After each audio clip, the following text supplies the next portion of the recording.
There we go. Alright. It's been quite a hot minute before I did my last video, and I've been talking to my friend here recently about opening up about a story, and I thought we would make it kind of an educational video. So, this is my friend Natalie, and she has a little story to share with everybody. Thanks, Sam. So about a few years ago, the last time I had worn this actual dress was when I was 21 years of age in 2013. I was at a ballet recital performing, and after it ended, I heard the worst nightmarish thing that no child would ever want to hear when they're struggling, especially from a parent, and that is, you're emaciated. I could see your spine from the back of the room. I was 21 years of age at 115 pounds. Let's jump to May 28th of 2018. I ended up sitting in the doctor's office while a lot of the Americans here just stood around a grill, and I was being told that my body was shutting down from the cellular level, and it was coming outward. I was basically dying, and there was no way to fully stop it. But there was hope. I am now almost 2 years in anorexia recovery. I am basically taking a potload of supplements, and I'm not going to deny that it is hard. I went from being 115 pounds in 2013 to 118 pounds when I was diagnosed. I am now pushing 130 pounds. And yes, even though as my cells open and close simultaneously, my weight goes up and down. It's something I've been struggling with, and that day still haunts me, hearing that, and it's pushed me forward. I know anorexia is something that people don't want to talk about. The pictures are hard to see. And yeah, it's kind of where I've had a lot of support from my friends and family and Sam and everyone else I know, and it's been a struggle, but I'm pushing through it. It's a tough one. So. The reason I decided and invited Natalie to come do the video is because I've seen a lot of backlash on TikTok of a video that she did, and a lot of the comments were really negative, and it was a lot of bullying, and I feel like a lot of people are not very well educated on the subject, and it's also one of, like, a taboo subject, basically. Mm-hmm. So. Yeah, and it's not just that one, but also a lot of my other social media outlets too, Instagram being one. When I first started noticing it, I was just, deleting stuff, and it just kept coming in, and I actually had to get some friends involved, Sam being one of them, and it's like, this has to stop. Not everyone is the same, and because of that, every aspect of anorexia isn't the same. So it is a sensitive subject, but it's something that we need to be willing to talk talk about and be open with and be vulnerable, Yeah. and not always have, backlashes and things like that. So, Do you need a second? it's, I know it's not an easy subject to talk about. and honestly, you're right, it's not. One of the greatest movies, in my personal opinion, that has been done is the movie To the Bone, done through Netflix. I don't think I've seen that one yet. That one, it's with Lily Collins, and it shows a lot of the struggles of anorexia and eating disorders in general. And we think we're fine until we're not, And until someone, really points it out and be like, you're not as fine as you think you are. But it can't, and that's the thing.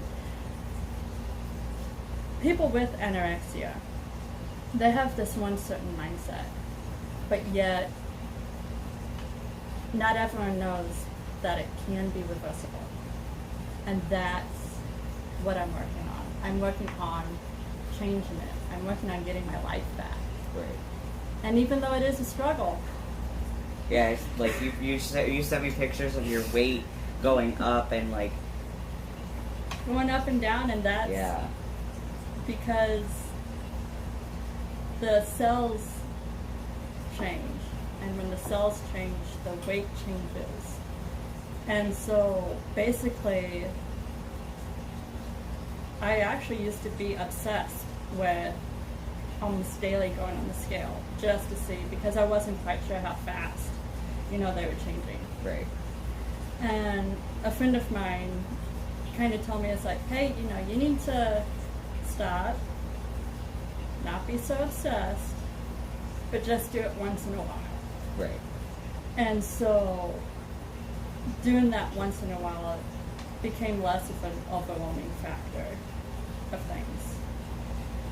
So, yeah, there's a lot of things that people should know about and not always make assumptions, because, and I heard this once, when you assume, you make an ass out of you and me.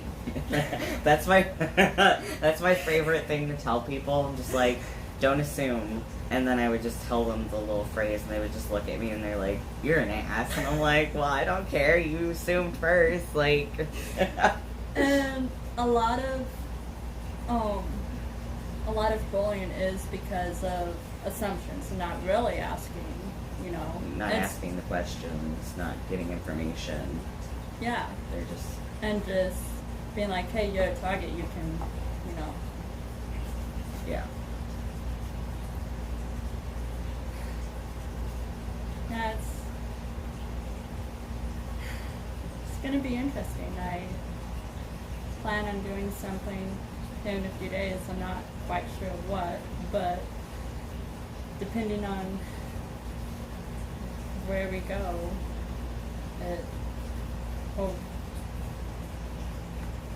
how I'm doing and feeling, it takes a toll. Like,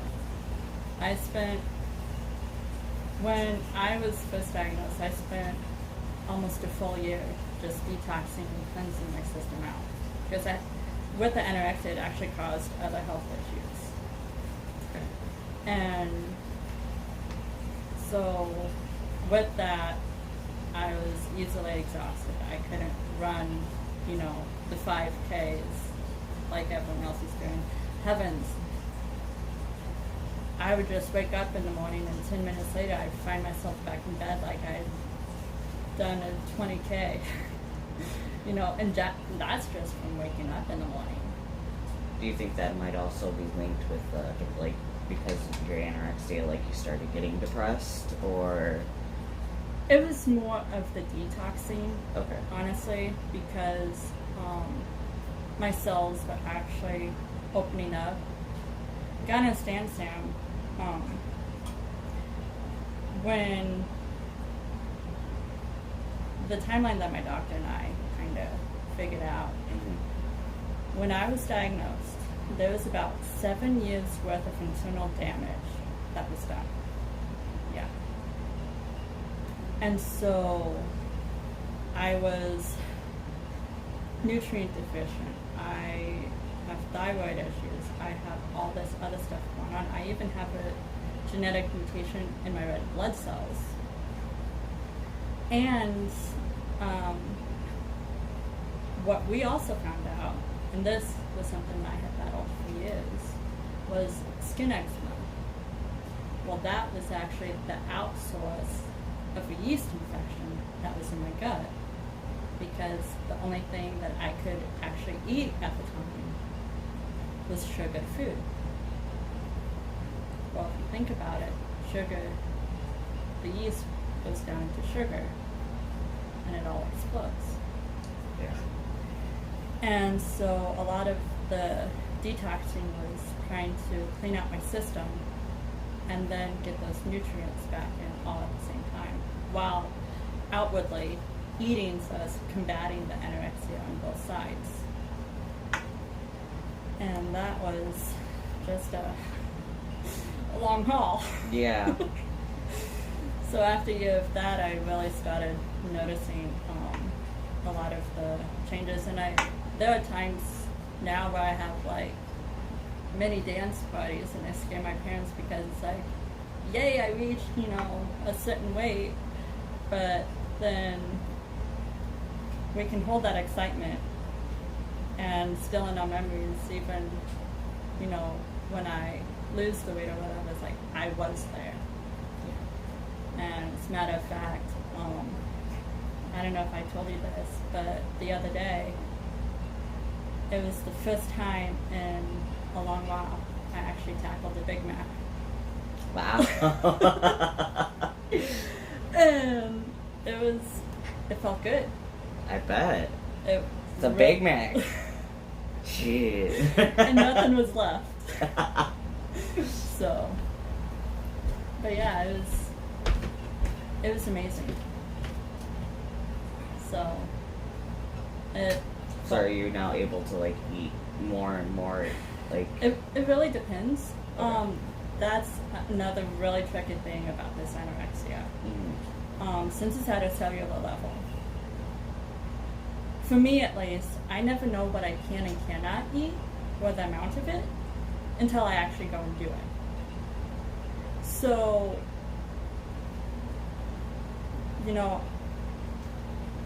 for example, and I don't know if you've been there or not, but Saturday I was able to, eat the Big Mac. Well, yesterday I was out with my family at Goldfinch down in Uptown Marion. Okay. And I had the side of macaroni and cheese and then the French fries, which is like super good. Well, the macaroni and cheese was gone, but the French fries was like half a plate that was left. And that was on top of previously eating a Big Mac. And then, chicken nuggets about 20 minutes earlier when I woke up. But, yeah, so it really just, it depends on how I'm feeling, because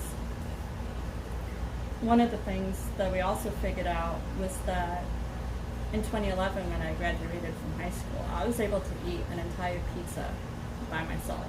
Yeah. No problem. 2018, when I was diagnosed, I was getting sick on kids' meals. That was the drastic food intake change that... From like 2011 to 2018, yeah. In 7 years.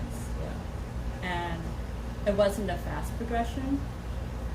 It was a slow one, and everyone in my family and some of my friends thought I was supposed to be a picky eater. And it's like, no, not necessarily.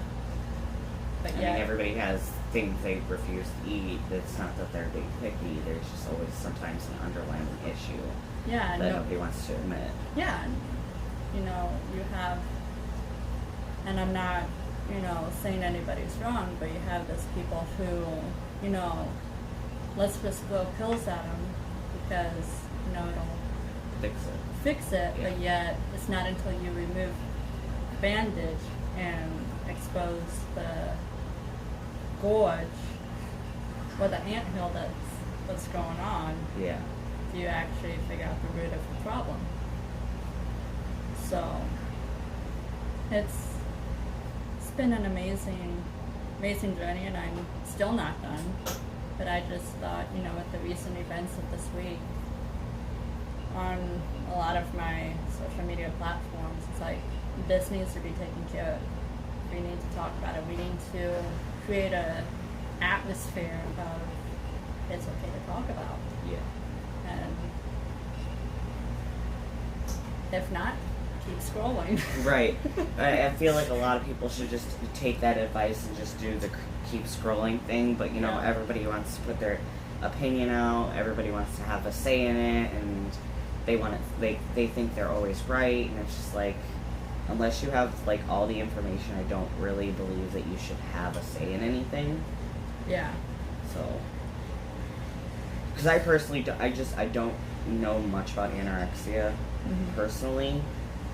I know like stereotypical things where you're like, you don't eat, you're super thin, but I don't know what causes it. I don't know how it comes to be that way. A lot of it, like the stereotypical stuff you were talking about, kind of brings back to the Carpenter sisters of the 60s and 70s. They were severely anorexic. They were musicians as well, and they actually died from anorexia. There's a high statistic of people with eating disorders that end up dying. Anorexia is on the top of that list, and the reason why is because they have this mindset of not just fully seeing on how small they're becoming, because it never stops, really. Every time they look in the mirror, and physically, this literally skin and bones, they still see themselves as being fat, and so they're trying to remove the fat.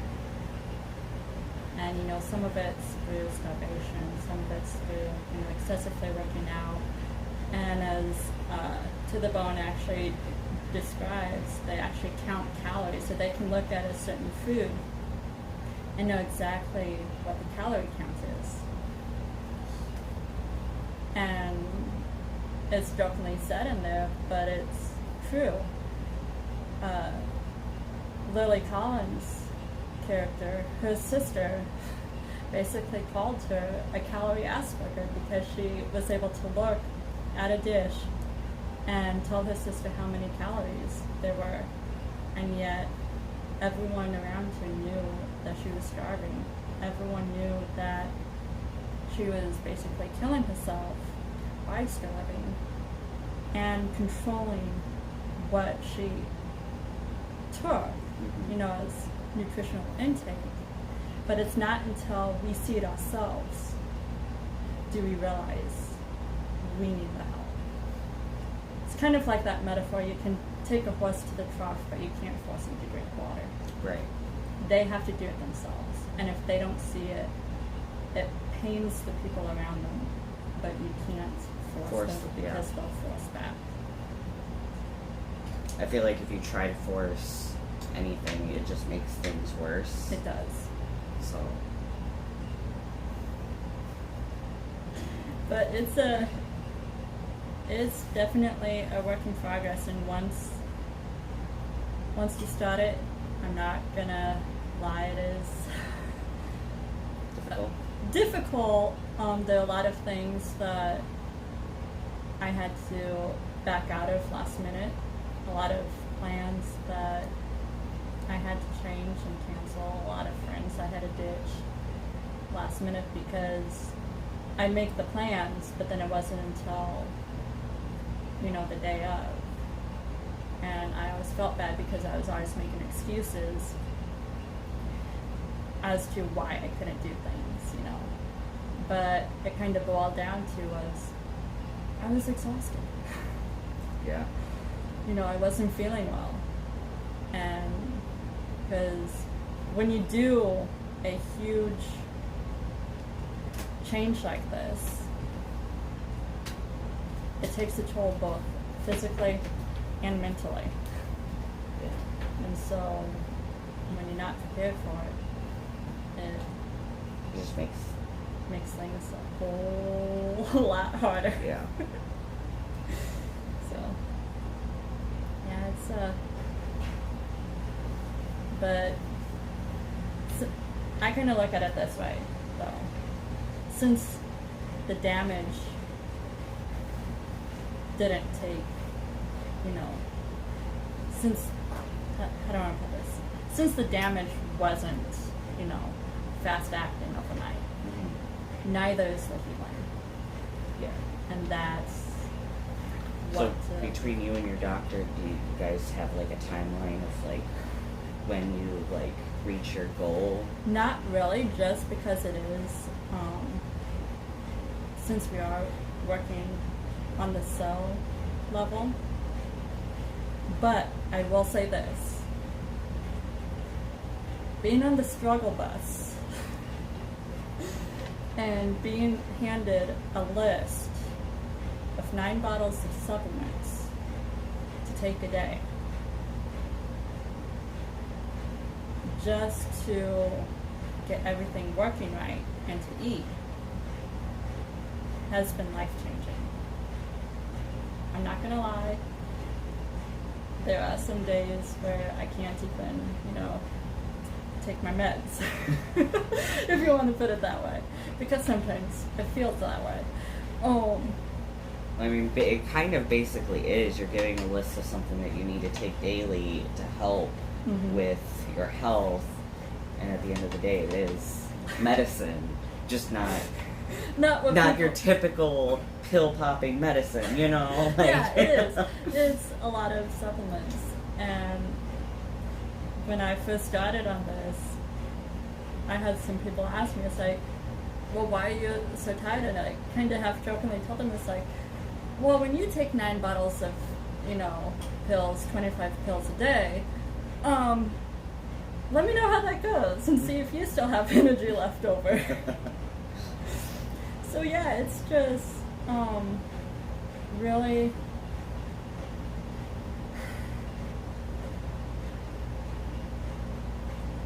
really good just to have people in your corner and cheering you on and get the support, even on a sensitive topic, and be like, you can do this, because there are days where I wake up in the morning, it's like, I can't do this. I will literally look at my pill packet and be like, I can't do this. I can't force myself to take these. And it's like, I'm not just doing it for me, I'm doing it for everyone around me. Yeah. And that, having that support system has helped. Yeah. I'm sure there's a number of people that would rather help you, you know, get through this than, you know, sit in a stand and watching you go 6 feet under. Yeah. So, like, I'm happy you're, you know, taking the time, making the effort to actually try and, like, talk to me when you can, and when I can, you know. Yeah. And it's... We all need our 6-foot invader. Yes. Everyone needs a 6-foot invader. Yes. Especially when they're under 5'5". And yes, she is 6 foot. This is not a joke. She is legit 6 foot. Yeah. She's like the tallest woman I know. But yes, no, it's nice having, you know, people rooting for you. And actually, when I did tell my mom what was going on, I told her, I said, there comes a point when the cheering gets drowned out by the negativity and the bullying. Yeah. Because that's all you see. And it's at that point is when you feel like giving up. Because the positivity and the encouragement has been drowned out so much. Yeah, because you're being bombarded with like a bunch of negative stuff, and Yeah. And it's from people who don't even know your story. yeah.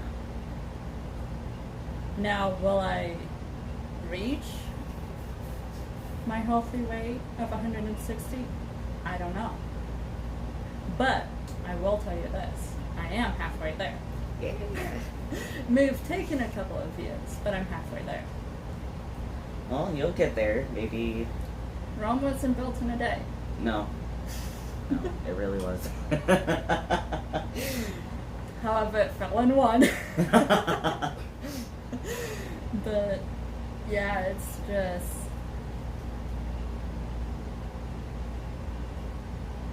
yeah. I just really wanted to come on and be like, you know, share my story and be like, there is anorexia and eating disorder is never the ending to someone's story. No. Not if there's a way that you can reverse it. It's just kind of a chapter in your book right now that Pretty you're. much. Yeah. And once you get to your goal weight, I mean, you still have to work on it and still continue to like be active and doing all these things, but at least at that point you know you beat it, and as long as you keep going forward, you'll never fall back and feel terrible again. Yeah. And Which I bet you're looking forward to that day. I am. I'm not gonna lie. I am looking forward to just being able to, you know, hang out with my friends long term and not feel exhausted.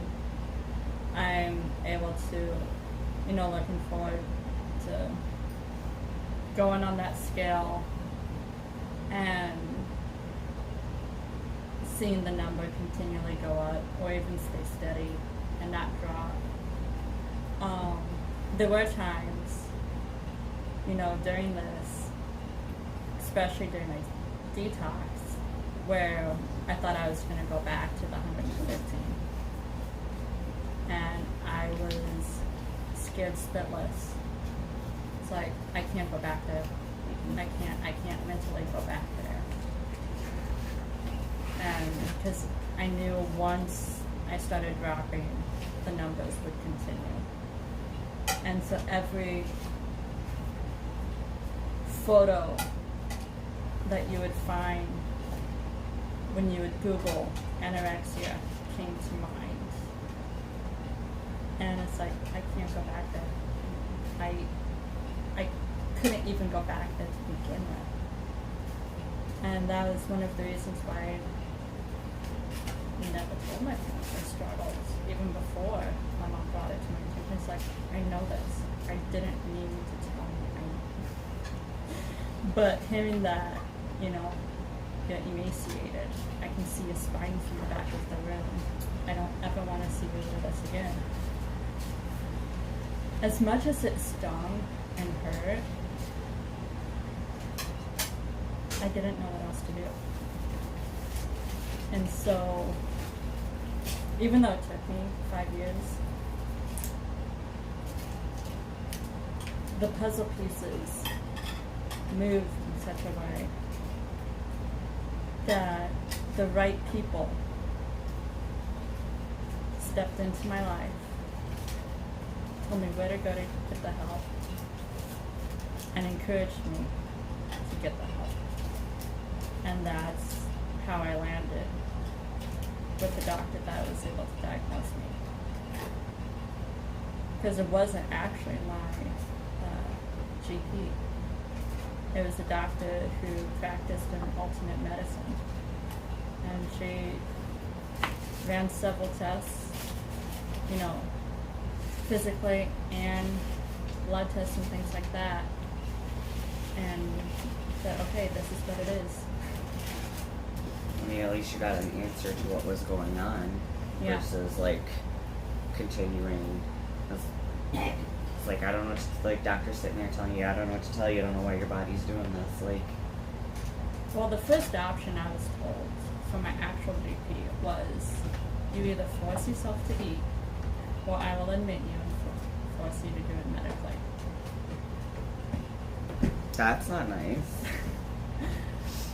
I didn't tell my doctor again, and I still haven't.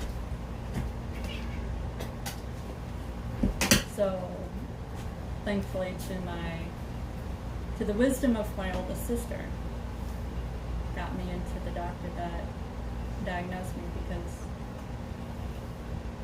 that doctor was recommended to her. And it's like, hey, you need to go here.